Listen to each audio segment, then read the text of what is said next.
بسم الله الرحمن الرحيم. الثاني ثم تترقى مدارك الطفل فيتصرف ذهنه في الصور المحسوسات المحفوظة عنده فينسب بعضها إلى بعض إلى آخر. ہماری گفتگو علم کے بارے میں شروع ہو گئی تھی، تو علم کی تعریف ہم نے پہلے کر دیا ہے، اور علم کی پہلی تقسیم بھی کر لیا تھا، علم حصولی اور حضوری، یاد ہے پہلے درس بتایا تھا۔ اس کے بعد علم حصولی کے اقسام شروع کر چکا ہے۔ تو علم حصولی کا پہلا مرحلہ کیا ہے؟ علم حسی ہے۔ علم حسی حواس خمسہ کے ذریعے سے حاصل ہوتا ہے، اور یہ علوم کا پہلا درجہ ہے، اور پہلے درجے میں انسان اور حیوان مشترک ہے۔ تمام حیوانات اور انسان علم حسی میں برابر ہے۔ آج دوسرا مرحلہ ہے علم کا، علم خیالی۔ علم خیالی سے کیا مراد ہے؟ تو یہاں صاحب کتاب نے وضاحت کی ہے، علم خیالی سے مراد یہ ہے کہ بچہ جب تھوڑا بڑا ہوتا ہے، 1-2 سال کا ہو جاتا ہے، تو اس کے ذہن میں ترقی آتی ہے، اس کی ذہن وسیع ہوتا ہے نا، پہلے کی طرح تو نہیں ہوتا ہے، اس کا ذہن وسیع ہوگا، اس کا دماغ کھل جائے گا۔ تو دماغ کھلنے کے بعد وہ کیا کرتا ہے؟ وہ صورتیں جو علم حسی کے ذریعے سے اس کے دماغ میں آیا ہے، ان صورتوں میں وہ تصرف کرے گا، یعنی جو شکلیں اس کے دماغ میں آئی ہے علم حسی میں، تو ان کو بعض کی طرف نسبت دے گا۔ مثلا وہ بچہ سمجھ جاتا ہے یہ چیز اس چیز سے بڑی ہے، مقایسہ کر سکتا ہے نا، یہ چیز اس چیز سے بڑی ہے، یا وہ 2 قسم کے روشنی دیکھتا ہے تو اس کو سمجھ میں آتا ہے کہ یہ روشنی اس روشنی سے تیز ہے، ہاں۔ یا مثلا 2 گرم چیز اس کے سامنے رکھے تو ایک زیادہ گرم ہے، ایک کم گرم ہے، تو وہ درک کر سکتا ہے یہ زیادہ گرم ہے، یہ کم ہے۔ اسی طرح کوئی ذائقے میں کوئی میٹھی چیز اس کو دے تو ایک زیادہ میٹھی ہے تو وہ ایک کم ہے، تو وہ کم اور زیادہ کا جو فرق ہے وہ اس کے دماغ میں آ جاتا ہے۔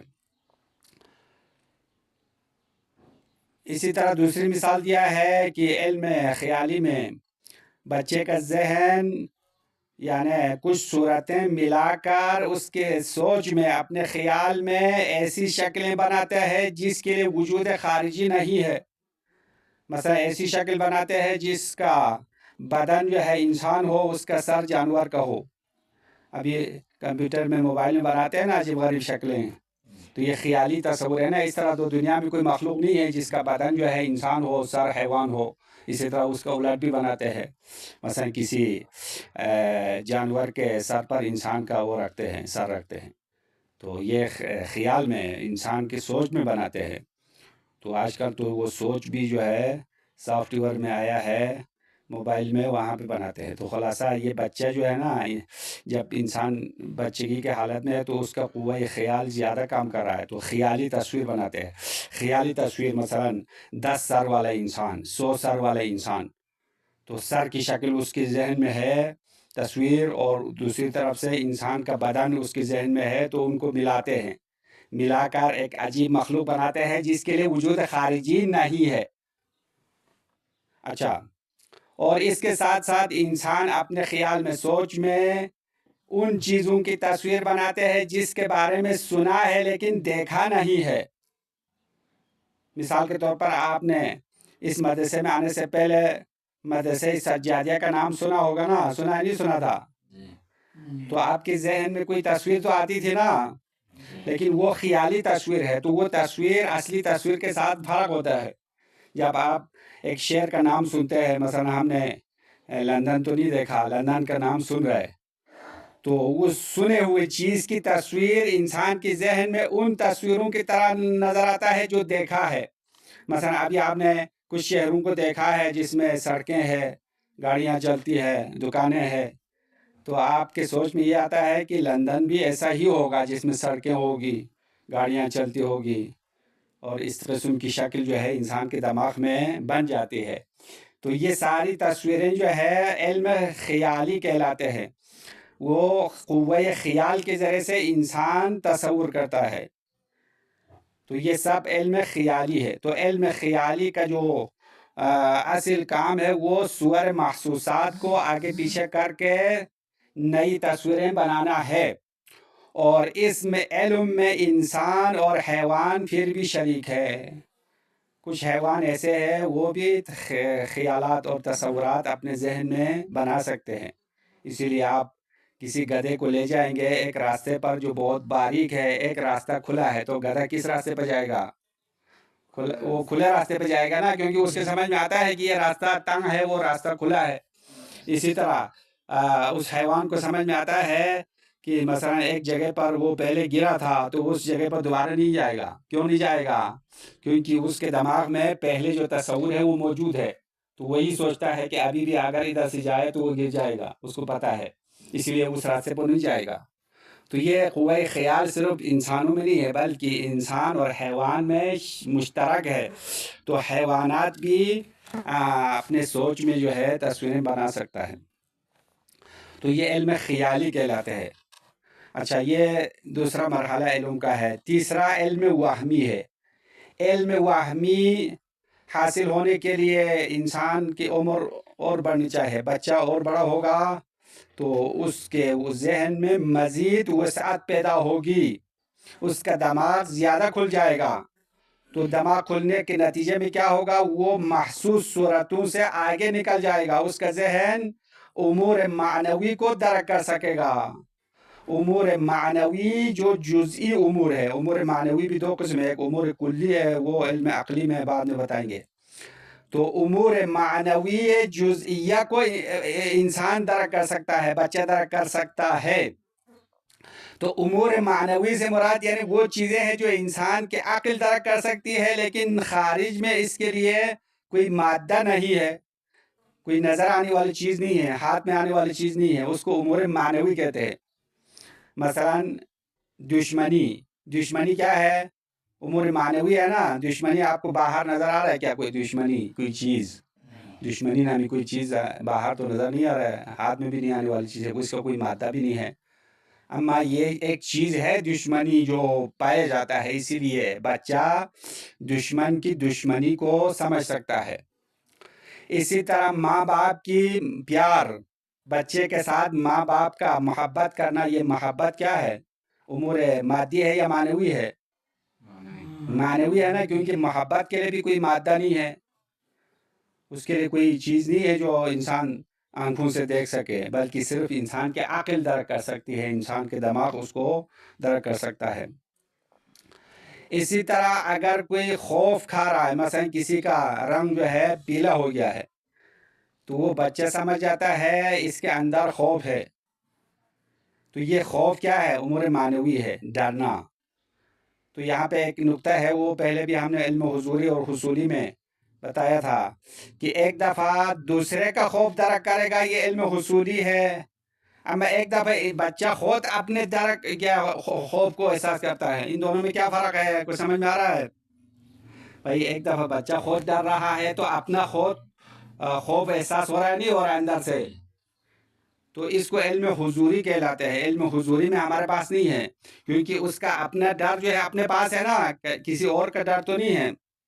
اسی لیے یہاں پہ صاحب کتاب نے مثال دیا ہے، وَخَوْفِ الْخَائِفِ کا مطلب یعنی کسی اور کا ڈر بچے کو سمجھ میں آتا ہے۔ مثلا کسی کا رنگ پیلا ہو گیا ہے تو بچہ سمجھ جاتا ہے یہ بندہ ڈر رہا ہے، تو دوسرے کا خوف درک کیا نا، تو دوسرے کا خوف کا درک کرنا یہ علم حصولی ہے، کیونکہ انسان کا اپنا خوف خود درک کرے تو یہ علم حضوری ہے۔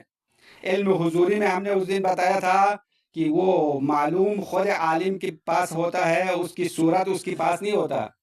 علم حصولی میں کیا ہوگا؟ اس کی صورت انسان کے ذہن میں آتا ہے، وہ علم حصولی ہے۔ تو ابھی یہاں پہ مثال میں دیا ہے خوف الخائف، کسی اور کے خوف کو بچہ درک کر سکتا ہے، ہاں یہ مثال ہے۔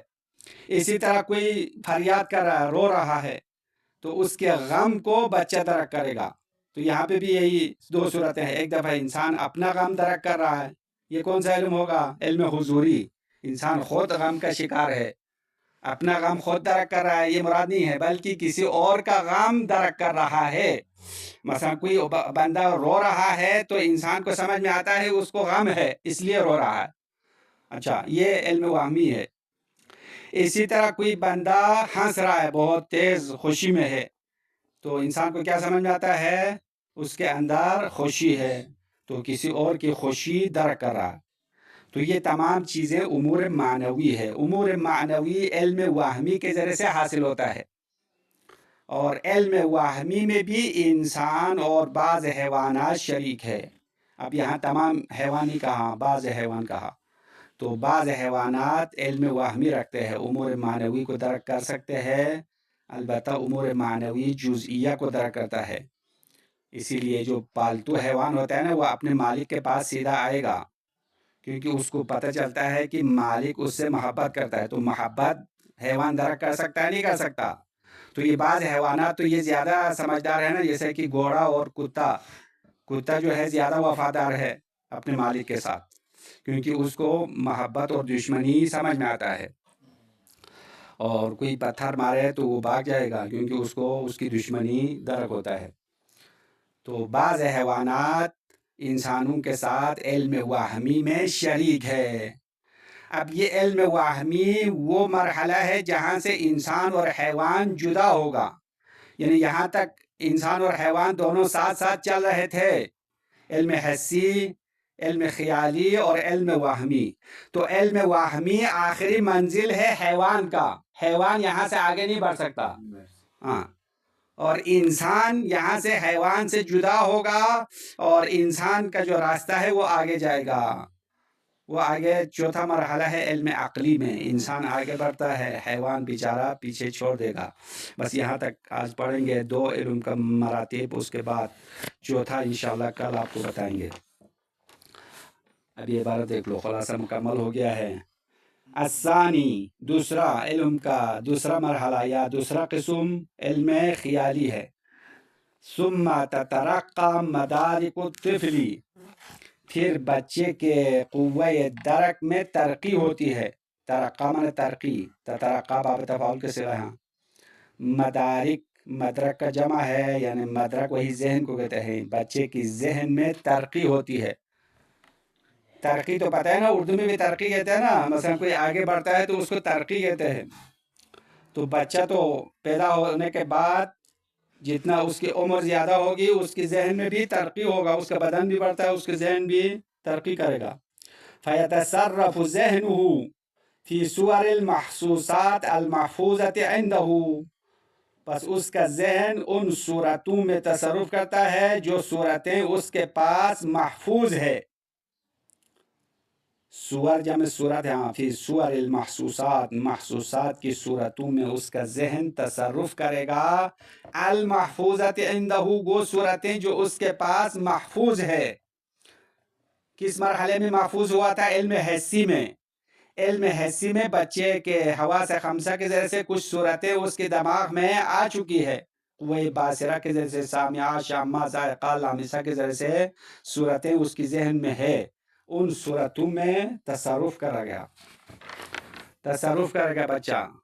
فَيَنْسِبُ بَعْضَهَا إِلَى بَعْضٍ، پس وہ بچہ بعض صورتوں کو بعض کی طرف نسبت دیتا ہے، اور کہتا ہے هَذَا أَطْوَلُ مِنْ ذَلِكَ، یہ چیز اس سے لمبی ہے۔ مثلا اس کے سامنے 2 چیزیں رکھے، مثلا ایک قلم رکھے، اس کے ساتھ یہ کاپی رکھے، اس کو بتائے بھائی یہ کون لمبی ہے، تو بچہ بتا سکتا ہے؟ نہیں بتا سکتا ہے، تو لمبا چھوٹا تو سمجھ میں آتا ہے نا، تو یہ دونوں صورتیں اس کے ذہن میں ہے، اور وہ بتا سکتا ہے یہ لمبا ہے۔ وَهَذَا الضَّوْءُ أَنْوَرُ مِنَ الْآخَرِ، اور یہ روشنی دوسرے روشنی سے زیادہ تیز ہے۔ انور یعنی زیادہ نورانی ہے، مثلا بلب ہے اور دوسری طرف سے لالٹین ہے، تو لالٹین کی روشنی کم ہے، بلب کی روشنی تیز ہے نا۔ او مثلو، یا کہہ رہا ہے کہ یہ روشنی اس روشنی کی طرح ہے، مثلا 2 قسم کے بلب ساتھ رکھے تو ایک جیسے روشنی ہے، یہ بھی بچے سمجھ میں آتا ہے۔ بچے کو سمجھ میں آتا ہے یہ باتیں۔ یہ یہاں پہ ڈیش لگا دیا، ڈیش سے مراد، اور بھی مثالیں آپ دے سکتے ہیں، مثلا 2 چیزیں سامنے رکھے تو بچے کو سمجھ میں آتا ہے یہ زیادہ گرم ہے، یہ زیادہ گرم نہیں ہے۔ سمجھ میں آ رہا ہے نہیں آ رہا ہے بچے کو؟ تو یہ علم خیالی کی قوت سے یہ حاصل ہوگا۔ وَيُعَلِّفُ بَعْضَهَا مِنْ بَعْضٍ، اور وہ بچہ بعض صورتوں کو بعض کے ساتھ جوڑ دیتا ہے، یؤلفو میں جوڑنا، تعلیف کرنا، بعض صورتیں بعض سے ملاتے ہیں، تعلیفا قد لا یکون له وجود فی الخارجی، اس طرح جوڑ دیتا ہے کہ اس چیز کے لیے دنیا خارج میں کوئی وجود ہی نہیں ہے۔ ابھی ہم نے مثال دیا 10 سر والا انسان دنیا میں ہے کیا؟ لیکن انسان کی سوچ بنا سکتے ہیں نہیں بنا سکتے ہیں؟ بنا سکتے ہیں نا، 10 سر والے انسان بنا سکتے ہیں۔ کا تعلیف ہی، جس طرح اس کا جوڑنا، لصور الاشیاء التي يسمع بها، ان اشیاء کی صورتیں وہ ذہن میں بناتے ہیں جو سنتا ہے، ان کے بارے میں سن چکا ہے۔ کا تعلیف ہی، جس طرح بچے کا جوڑنا، لصور الاشیاء التي، ان اشیاء کی صورتوں کو، يسمع بها، اس کے بارے میں وہ سنتا ہے، ولا يراها، اس کو دیکھا نہیں ہے۔ یعنی کئی چیزوں کا نام تو اس نے سنا ہے لیکن دیکھا نہیں ہے۔ تو ابھی آپ جن کا نام سن کر انسان کے ذہن میں عجیب تصور آتا نہیں آتا؟ جن تو ہم نے دیکھا نہیں ہے نا، جن تو سنا ہے۔ اسی طرح چڑیل کہتے ہیں، چڑیل، جن کے جو مؤنث ہے وہ چڑیل کہلاتے ہوئی اردو میں۔ تو چڑیل کی شکل آپ کو، آپ کے دماغ میں خود بخود آ جائے گی، ایک شکل آ جائے گی، وہ خیالی شکل ہے، اصلی تو پتہ نہیں ہے کیا ہے۔ فَيَتَخَيَّلُ الْبَلْدَةَ الَّتِي لَمْ يَرَهَا، پس وہی بچہ خیال کرتا ہے وہ شہر جس کو اس نے دیکھا نہیں ہے۔ بلدہ کہتے ہیں شہر کو، اس شہر کو اس نے خیال کی، اس شہر کو خیال کرے گا، الَّتِي لَمْ يَرَهَا، وہ بلدہ اس نے دیکھا نہیں ہے، اس شہر کو دیکھا نہیں ہے، اما اس کا نام سنا ہے۔ ابھی ہم نے مثال دیا، لندن کا نام آپ نے سنا ہے، ہاں ہم نے بھی سنا ہے لیکن دیکھا تو نہیں ہے۔ واشنگٹن کا نام تو سنا ہے نہیں سنا، لیکن دیکھا تو ہے، دیکھا ہے واشنگٹن؟ کوئی امریکہ گیا ہے ابھی تک؟ نہیں گیا نا۔ اچھا، تو خلاصہ کئی شہروں کا نام تو ہم نے سن لیا لیکن دیکھا نہیں ہے۔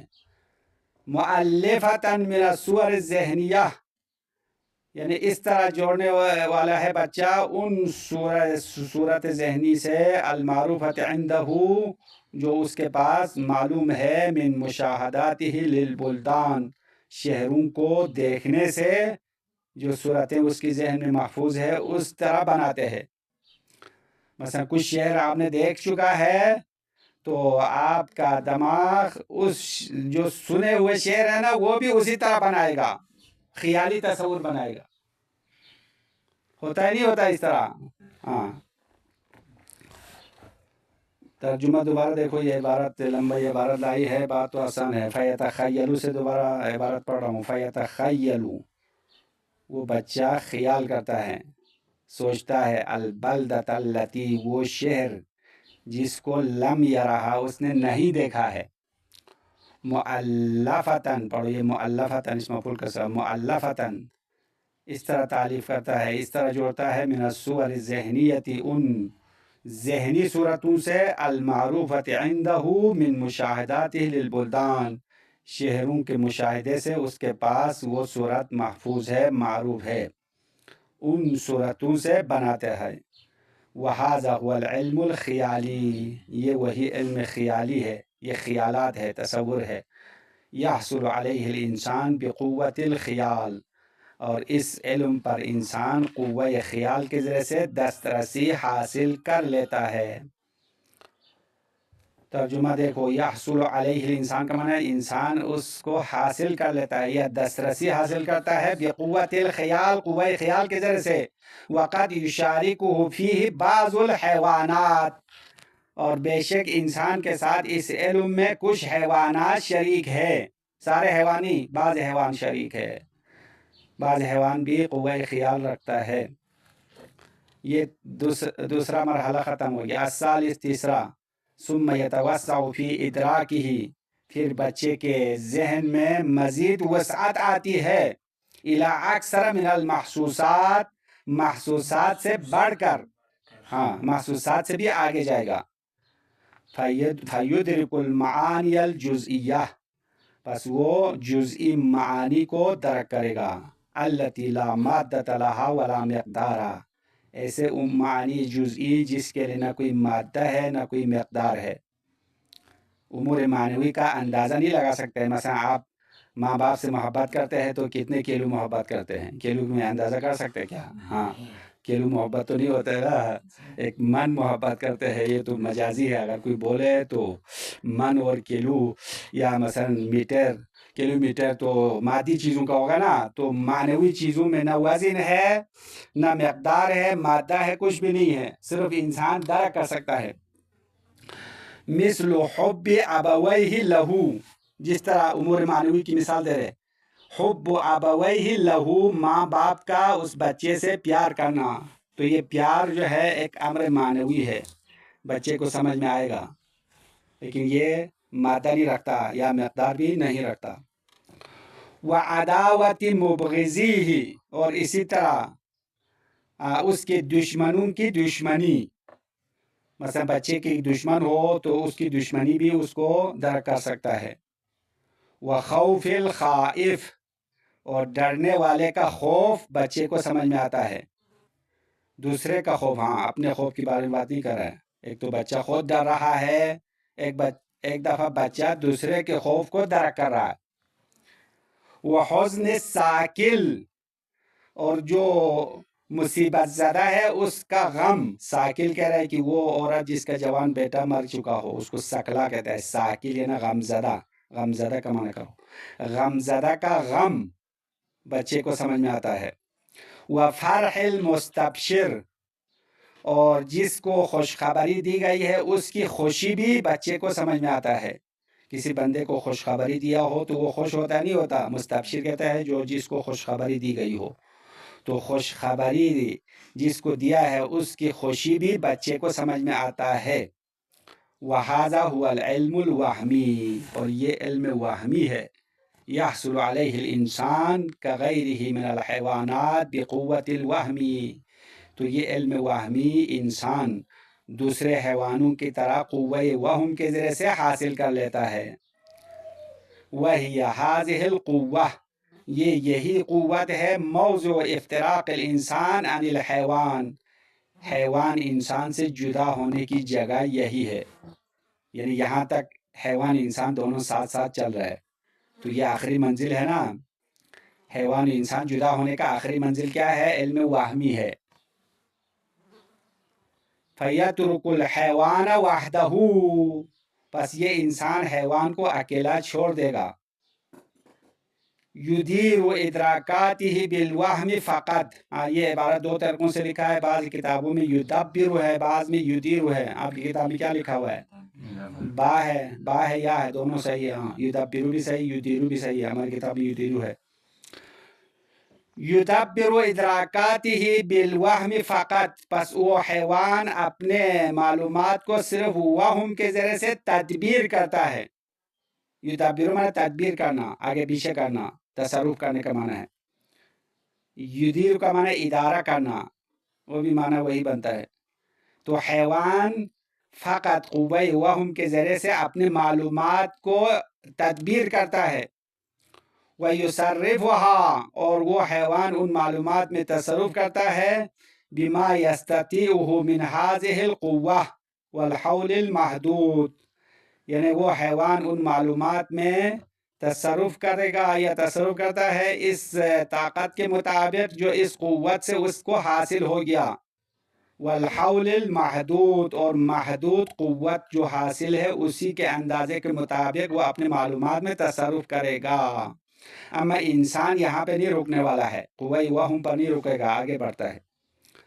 وَيُصَرِّفُهَا، دیکھو یہ صرف کا اندر ضمیر ہے، وہ حیوان کی طرف اٹھاؤ، حیوان تصرف کرے گا. ہا یہ ضمیر ادراکات کی طرف لاؤ، اپنے ادراکات، اپنے معلومات کو تصرف کرے گا. بِمَا يَسْتَطِيعُهُ، جتنا اس کی استطاعت ہے، طاقت ہے. مِنْ هَذِهِ الْقُوَّةِ، اس قوہ وہم سے، قوہ وہم سے جتنا اس کی طاقت ہے اتنا وہ تصرف کرے گا. والحول المحدود، اور محدود طاقت کے مطابق وہ تصرف کرے گا، کیونکہ قوہ وہم لامحدود نہیں ہے، وہ یعنی محدود ہے، کچھ حد تک وہ جا سکتا ہے، آگے نہیں بڑھ سکتا ہے زیادہ. لیکن قوہ عقل جو کل آپ کو بتائیں گے وہ لامحدود ہے، قوہ عقل کی کوئی حد نہیں ہے. ابھی دنیا میں علم کی ترقی ہو رہا ہے یا نہیں ہو رہا ہے؟ وہ کس کے ذریعے سے ہے؟ قوہ عقل کے ذریعے سے ہے. تو ابھی کوئی بتا سکتا ہے کہ علم و عقل کی انتہا پہنچی ہے؟ نہیں بتا سکتا ہے نا. آپ کتنی ترقی کرے گا پتہ نہیں ہے.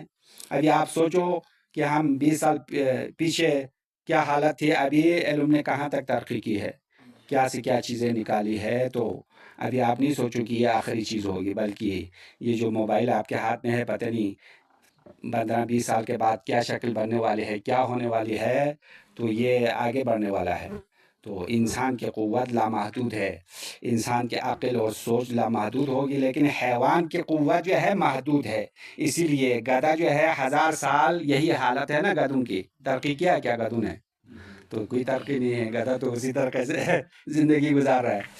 تو باقی حیوانات بھی آپ دیکھو اسی شکل میں زندگی گزار رہے ہیں ہزاروں سال گزرنے کے باوجود. لیکن انسان کی زندگی اسی طرح ہے کیا؟ ایک زمانے میں بجلی نہیں تھی، ٹیلی فون بھی نہیں تھا، کچھ بھی نہیں تھا. گھر میں کیا ہے، چراغ جلاتے تھے، لالٹین جلاتے تھے. ابھی ان چیزوں کا تو کوئی پتہ نہیں ہے. تو مطلب حیوان کی جو قوت ہے وہ محدود ہے، اسی لیے وہ ترقی نہیں کر سکتا. والحول، حول سے مراد قوت کا معنی ہے. جیسا کہ نماز میں آپ پڑھتے ہیں نا، بحول اللہ و قوتہ کا معنی ہے اللہ کی طاقت اور قوت سے اقوم میں کھڑا ہوتا ہوں، و اقعد میں بیٹھتا ہوں. نماز کی جو اذکار ہے ان کا ترجمہ بھی سمجھو. تو حول کا معنی طاقت کو کہتے ہیں. تو انسان کو بیٹھنا اور کھڑا ہونے کی طاقت کس نے دی ہے؟ اللہ نے دیا نا. اسی لیے کیا کہتے ہیں؟ بحول اللہ، اللہ کی قدرت سے میں کھڑا ہوتا ہوں، بیٹھتا ہوں، سجدہ کرتا ہوں. یہ معنی ہے. تو عبارت کا ترجمہ دیکھ لو. وَيُصَرِّفُهَا، دوبارہ ترجمہ کر رہا ہوں. وَيُصَرِّفُهَا، حیوان ان ادراکات میں تصرف کرتا ہے، بما یستطیعہ، جتنا اس حیوان کی طاقت اور استطاعت ہے، من هذه القوة والحول المحدود، اس قوہ وہم میں سے اور محدود طاقت میں سے جو اس کے